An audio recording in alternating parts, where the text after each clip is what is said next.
Welcome back to our channel. दोस्तों, मेरा नाम अली हैदर है। मेरा नाम अली मोहम्मद। तो आज हम देखेंगे जगन्नाथ टेम्पल के बारे में। कोई इंटरेस्टिंग स्टोरी है, पहले भी एक बार देख चुके हैं, लेकिन इस बार कोई अलग है शायद, तो देखें। राज्य के पुरी में चमत्कार की एक ऐसी कहानी है जिसे समझ पाना साइंस के बस की बात नहीं है। साइंस, ज्योग्राफी, फिजिक्स, केमिस्ट्री और दुनिया के सारे ग्राउंड्स ऑफ बिलीव्स यहाँ सब फेल हो जाते हैं। हिंदू मान्यता में 4 धाम होते हैं: बद्रीनाथ धाम, द्वारकाधीश धाम, रामेश्वरम और जगन्नाथपुरी। और ये कहानी है जगन्नाथपुरी की, जहाँ पे आज भी श्री कृष्ण का वास्तविक दिल धड़कता है। इस मंदिर के कुछ ऐसे रहस्य हैं जिनके बारे में सुनकर किसी के भी होश उड़ जाएंगे। वेस्टर्न कल्चर फॉलो करते करते हम एक ऐसे मोड़ पे तो आ चुके हैं जहाँ लोग भगवान के होने ना होने पे सवाल उठाने लगे हैं। पर यही सवाल अब मैं आपसे इस वीडियो के बाद पूछूंगी। आइए देखते हैं। हर मंदिर में जहाँ मूर्तियाँ मेटल या स्टोन से बनती हैं, वहीं जगन्नाथ मंदिर में भगवान की मूर्तियाँ लकड़ी से बनी हुई हैं। ऐसा क्यों? आइए बताती हूँ। 3102 BC में ज़ारा नाम के एक शिकारी ने शिकार करते हुए गलती से तीर श्री कृष्ण के पैर पे चला दिया, जिससे श्री कृष्ण की मृत्यु हो गई। ज़ारा ने श्री कृष्ण का देह संस्कार किया पूरे रीति रिवाजों के साथ। पर जब उनकी चिता शांत हुई तो ज़ारा ने देखा कि एक चमकने वाली मेटल की चीज़ अभी तक जली नहीं थी। ज़ारा को ये समझ नहीं आया था कि ये है क्या, तो उसने उसे उठाया और उसे बेचने निकल गया। पर उसको खरीदना तो दूर, किसी ने उसे हाथ भी नहीं लगाया। फिर आखिरकार ज़ारा ने हार थक कर उस मेटल की चीज़ को एक लकड़ी पर रखा और उसे पानी में बहा दिया। गुप्त साम्राज्य के समय अवंती के राजा इंद्रद्युम्न, जो कि विष्णु जी के बहुत बड़े भक्त थे, उन्हें एक दिन सपने में आकर विष्णु जी ने एक नदी में डुबकी लगाने को कहा और ये भी कहा कि एक लकड़ी के तने में तुम्हें उस नदी में मैं मिलूंगा। इस सपने को देखकर अगले ही दिन राजा डुबकी लगाने चले गए। डुबकी लगाते वक्त राजा को नदी में थोड़ी ही दूर एक लकड़ी का तना भी दिखा। बिना देर किए राजा तने तक पहुंचे और उस तने को महल में ले आए। फिर राजा ने कुछ बहुत नामी काश्तकारों को बुलाया, पर उनमें से कोई भी उस लकड़ी से एक मूर्ति नहीं बना पाया। कई दिन बीत जाने के बाद एक काश्तकार महल में आया और उसने राजा से कहा कि ये मूर्ति मैं बनाऊंगा, पर मेरी एक शर्त है। राजा ने काश्तकार से उसकी शर्त पूछी, क्योंकि राजा किसी भी शर्त को मानने के लिए तैयार थे। तो काश्तकार ने कहा कि ये मूर्ति बनाने के लिए मुझे पूरे 21 दिन का समय चाहिए और मैं चाहता हूँ कि 21 दिन से पहले ना तो कोई मुझसे बात करे, ना मिले और ना ही मेरे किसी भी काम में विलम्ब डाले। राजा ने खुशी खुशी ये शर्त मंजूर कर ली। मूर्ति बनाने का काम शुरू हुआ। रोज मूर्ति बनने की आवाज़ें भी आती थी, पर धीरे धीरे वो आवाज़ें बंद हो गई। अवंती की रानी को लगा कि शायद भूख प्यास से काश्तकार मर चुका है, इसीलिए उन्होंने जहां मूर्ति का काम चल रहा था उस कमरे के दरवाजे को खुलवाने की जिद की और राजा को उनकी बात माननी पड़ी। जैसे ही दरवाज़ा खुला तो उन्होंने ये देखा कि वहाँ कोई काश्तकार था ही नहीं। सिर्फ और सिर्फ 3 मूर्तियाँ थीं: भगवान जगन्नाथ, उनके भाई बालभद्र और उनकी बहन सुभद्रा। और उसी जगन्नाथ जी की मूर्ति में वो मेटल वाली चीज़ भी रखी गई थी, जो कि कुछ और नहीं, श्री कृष्ण का धड़कता हुआ दिल था। ये कोई नॉर्मल ह्यूमन हार्ट नहीं है, ये एंशिएंट एडवांस टेक्नोलॉजी का क्लियर सबूत है। ये हार्ट एनर्जी ट्रांसमिट करता है और हम सब ने ये तो पढ़ा ही है that stones and metals are good conductors of electricity and wood is a bad conductor of electricity. इसीलिए idols in the Jagannath temple are made up of wood. सिर्फ यही नहीं, हर 12 साल में एक बार भगवान की नई मूर्ति स्थापित की जाती है और भगवान के दिल को उस मूर्ति में शिफ्ट किया जाता है। ये किया इसलिए जाता है क्योंकि जो energy transmitting device, if we talk scientifically, उस मूर्ति में होता है, वो इतनी एनर्जी ट्रांसमिट करता है that the wood gets depleted with time, और इसीलिए उसे बदलने की ज़रूरत होती है। पर इसे बदलने का प्रोसेस भी इसी की तरह बहुत इंटरेस्टिंग है। हर 12 साल में एक दिन ऐसा होता है जिस दिन मंदिर में किसी को एंट्री नहीं मिलती। पूरी शहर की बिजली काट दी जाती है। मंदिर के मेन पंडित की आंखों पे पट्टी और हाथों में बड़े और मोटे ग्लव्स पहनाए जाते हैं और 100% अंधेरे में इस दिल को निकालकर नई मूर्ति में फिर से स्थापित किया जाता है। जिन पंडितों ने इतिहास में ये सेरेमनी करी है, उनका कहना है कि उन्होंने देखा तो कभी नहीं, पर इस चीज़ को, जिसे हम ब्रह्म पदार्थ भी बोलते हैं, इसे हाथों में पकड़ने पे ऐसा लगता है जैसे जिंदा खरगोश पकड़ लिया हो। माना ये भी जाता है कि अगर किसी ने ब्रह्म पदार्थ को देख लिया तो उसकी मौत उसी समय निश्चित है। इसीलिए बिना आंखों पे पट्टी लगाए किसी को भी ये सेरेमनी करने की परमिशन नहीं है। इस मंदिर के ऊपर एक झंडा है जो साइंटिफिक लॉ के बिल्कुल विपरीत चलता है। जैसे कि हमें पता है कि जिस डायरेक्शन में हवा चलती है, पतंग भी उसी डायरेक्शन में उड़ती है और झंडा भी उसी डायरेक्शन में उड़ना चाहिए।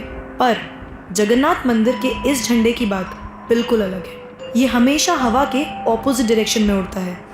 क्यों और कैसे, आज तक कोई समझ नहीं पाया।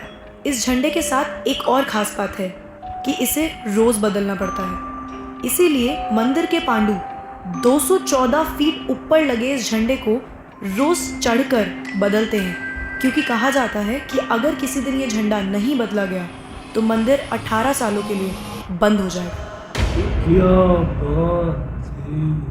मंदिर में आए भक्तों के बीच रोज प्रसाद बांटा जाता है। उनके लिए वो प्रसाद बनाया जाता है और जगन्नाथ मंदिर में होने वाली हर चीज़ में कहीं ना कहीं भगवान की कोई ना कोई लीला छुपी है। मंदिर में रोज़ 500 लोगों के लिए प्रसाद बनता है और कभी कभी भक्तों की संख्या हज़ारों में भी चली जाती है। पर जगन्नाथ मंदिर में भक्तों के लिए प्रसाद कभी कम नहीं पड़ा। दिन भर मंदिर में प्रसाद बांटा जाता है, पर कहते हैं कि आज तक इस मंदिर में एक भी दाना प्रसाद ना कम पड़ा है और ना ही व्यर्थ गया है। पर ऐसा एस्टिमेशन इंसानों के लिए करना तो बहुत ही मुश्किल है। और ये बात यहीं ख़त्म नहीं होती। प्रसाद बंटने की मिस्ट्री तो है ही, उससे बड़ी मिस्ट्री है प्रसाद बनाने की। लकड़ी की आग पे 7 मिट्टी के बर्तनों को एक के ऊपर एक रखकर प्रसाद बनाया जाता है। साइंस और लॉजिक्स कहते हैं कि सबसे पहले सबसे नीचे वाले बर्तन का प्रसाद पकना चाहिए, पर पुरी के जगन्नाथ मंदिर में साइंस और लॉजिक्स नहीं चलते। इन 7 बर्तनों में सबसे पहले सबसे ऊपर रखे जाने वाले बर्तन का प्रसाद पकता है, फिर उससे नीचे वाले बर्तन का, और ऐसे ही सबसे नीचे रखे बर्तन का प्रसाद सबसे आखिरी में पक के तैयार होता है। हाँ, मुझे पता है आपको भी अभी कुछ नहीं समझ आ रहा होगा। इसे आज तक कोई नहीं समझ पाया। इस मंदिर की खूबसूरती शब्दों में नहीं बताई जा सकती। इतना बड़ा मंदिर इतने सालों पहले बिना किसी टेक्नोलॉजी के कैसे बनाया होगा। पर क्या आपको पता है 214 फीट के इस मंदिर की डोम की परछाई आज तक कभी बनी ही नहीं। Are you shocked? You must be, but it is true.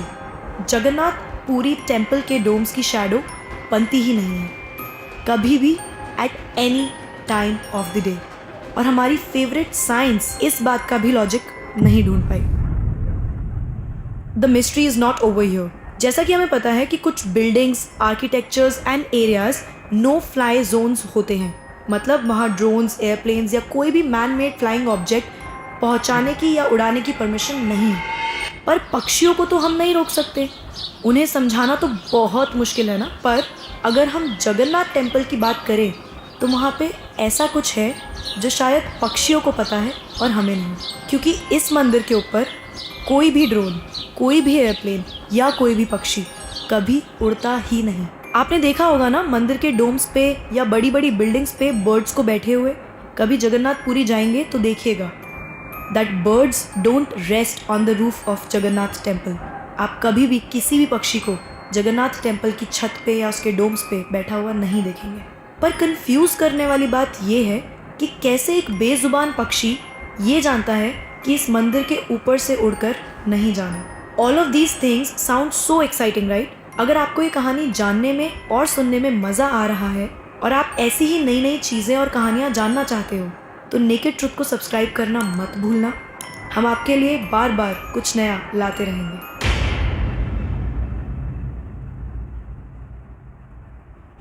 आइए फिर से चलते हैं जगन्नाथ मंदिर की मिस्ट्रीज की तरफ। सुदर्शन चक्र, ये नाम तो आपने सुना ही होगा। सुदर्शन चक्र भगवान विष्णु का अस्त्र है। ये अधर्म का विनाश करता है। जगन्नाथ मंदिर के टॉप पे एक सुदर्शन चक्र है और उसे आप जिस भी डायरेक्शन से देखोगे उसकी फेसिंग आप ही की तरफ होगी। भगवान जगन्नाथ, जिनके नाम का मतलब ही जगत के नाथ हैं, इनके मंदिर में लाखों श्रद्धालु अपनी आस्था और प्यार भगवान के लिए लेकर आते हैं। पर इस मंदिर में सिर्फ हिंदुओं को दर्शन करने की अनुमति है। किसी भी और धर्म के इंसान को दर्शन बाहर से ही करवाए जाते हैं और दर्शन करवाकर भेज दिया जाता है। जैसे कि हमारी ex prime minister Indira Gandhi ji, वो भी जगन्नाथपुरी गई थी दर्शन करने, पर क्योंकि वो फारसी हैं और हिंदू नहीं और उन्हें उनका सरनेम फिरोज गांधी से मिला है, इसीलिए इंदिरा गांधी को भी दर्शन करने की अनुमति नहीं दी गई। सिर्फ यही नहीं, 2005 में थाईलैंड की प्रिंसेस महाचक्री सिंधोन को भी जगन्नाथपुरी टेम्पल में एंट्री नहीं दी गई थी, क्योंकि यहाँ फॉरेनर्स अलाउड नहीं है। उनके लिए अरेंजमेंट्स की गई थी और दर्शन बाहर से ही करवाए गए। 12वीं सदी से बने हुए इस मंदिर को स्विट्जरलैंड की एक महिला ने 1,78,00,000 रुपए का चढ़ावा भी चढ़ाया। ये मंदिर में चढ़ाया गया अभी तक का सबसे बड़ा चढ़ावा है। पर फिर भी क्योंकि वो हिंदू नहीं है, दर्शन उन्हें भी बाहर से ही करने पड़े। हमारे ही धर्म की इतनी सारी बातें हैं जिसके बारे में हमें कुछ पता ही नहीं। हम आंखें बंद करके किसी भी कल्चर को, किसी भी ट्रेंड को फॉलो करते जा रहे हैं। हम भूल गए हैं कि हम एक ऐसे धर्म से जुड़े हैं जिसने दुनिया में संस्कृति, सभ्यता, परंपरा और संस्कार को हमेशा जिंदा रखा है। ये सनातन धर्म है और अब हमें धर्म को बचाना है। हर साल पुरी में जगन्नाथ जी की रथ यात्रा भी निकलती है। ये 9 दिन का त्यौहार होता है जिसमें भगवान श्री जगन्नाथ, देवी सुभद्रा और भगवान बालभद्र को गर्भगृह से निकालकर रथ पर बिठाकर यात्रा करवाई जाती है। माना जाता है कि ये यात्रा इसलिए निकलती है क्योंकि भगवान इन 9 दिनों में प्रजा के बीच आकर प्रजा के सुख दुख को खुद देखते हैं और इस यात्रा में लाखों करोड़ों भक्तों की भीड़ हर साल इस यात्रा का हिस्सा बनती है। जगन्नाथपुरी मंदिर की मिस्ट्रीज यहाँ खत्म नहीं होती। और भी बहुत सारी कहानियाँ हैं जो हम नहीं जानते, जैसे कि हर साल भगवान 15 दिन के लिए बीमार पड़ते हैं और भक्तों के लिए मंदिर में दर्शन बंद कर दिए जाते हैं। पर बहुत कम लोग जानते हैं कि ऐसा क्यों होता है। वी होप आपको ये वीडियो देखकर अच्छा लगा होगा। तो अब मैं आपसे पूछना चाहती हूँ, आपको क्या लगता है, भगवान सच में होते हैं?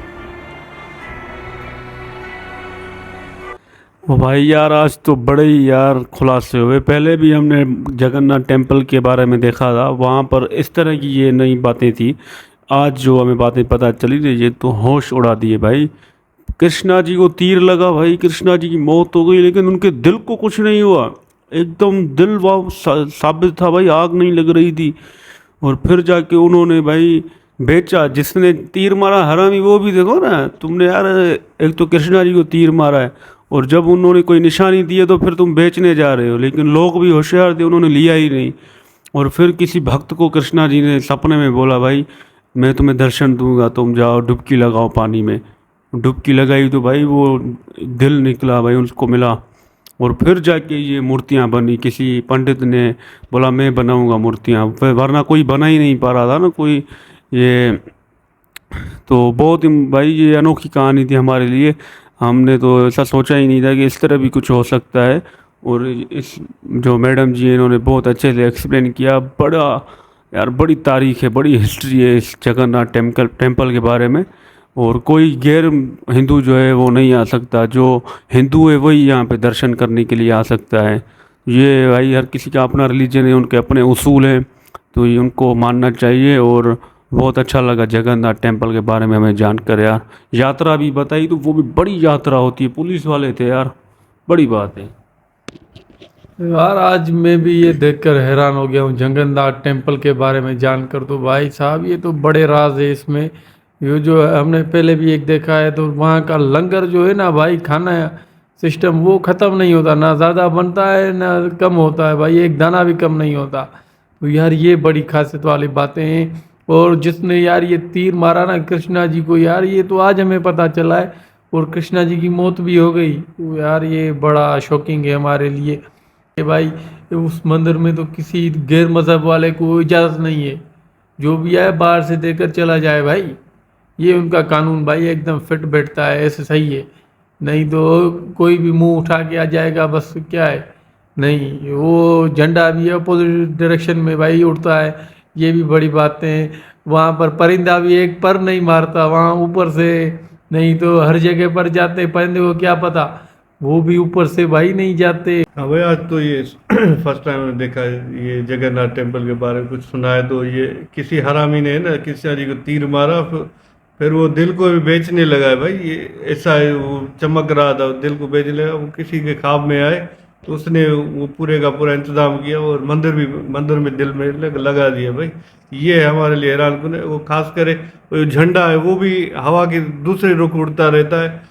इतने सारे भक्त आते हैं, खाना भी कम नहीं होता। ये तो हैरान कुन, 7 जो हांडियाँ होती है ना, वो सबसे वो पहले वाली पकती है और लास्ट में जो है ना वो नीचे ये हमारे लिए भाई हैरान कुन है। ये साइंस भी फेल हो गई है भाई। जगह पर इतने सारे भक्त आते हैं भाई, बहुत सारे आते हैं इनके लिए टेम्पल में। मैं तो भाई ये जितने भी गैर मजहब आए ना, हिंदू, वो दिल को देख भी नहीं सकते भाई। ये ऐसे ये हो जाए, खत्म हमने हो जाए। फर्स्ट टाइम सुना है। तो पूरा जो भी है ना इस मंदिर में हिंदू ही आ सकते भाई, दूसरा जो मजहब का है ना वो नहीं आ सकता। ये भाई शॉकिंगली है हमारे लिए भाई। जितने दान भी इस एक महिला ने किया, 1 करोड़ पता नहीं कितने, उसको भी बोला बाहर से देखो और चलती बनो भाई। ये आपके दान की जरूरत नहीं है भाई, ये तो हमारे लिए हैरान है भाई, मजा आ गया देख कर। इससे और भी हमें जानकारी मिली है कि वो मूर्ति जो लकड़ी की बनी हुई है उसके बारे में भी बताया गया, और दिल जो था कृष्णा जी का, इसके बारे में भी हमें मालूम हुआ कि 12 साल के बाद मूर्ति तब्दील की जाती है। तो जो लोग तब्दील करते उनके भी आँखों पे पट्टी बांधी जाती है। अगर जिसने देखा तो वो उधर ही मर जाता है। तो ये यार बड़ी बात है, आज हमने देखा, हमें इस जगन्नाथ टेम्पल के बारे में हमें मालूम भी हुआ, और ये यार हकीकत बयान हो रही है। हमने तो सिर्फ वैसे ही देखा था कि मंदिर बना हुआ है, लेकिन पूरी जो है हिस्ट्री हमें मालूम नहीं थी। आज हमें ये भी मालूम हो गया कि भाई ये बात भी है। ये यार बड़ी बात है। इस वीडियो का हमने देखा तो जगन्नाथ टेम्पल के बारे में हमें जो है ना बहुत अच्छी जानकारी मिली।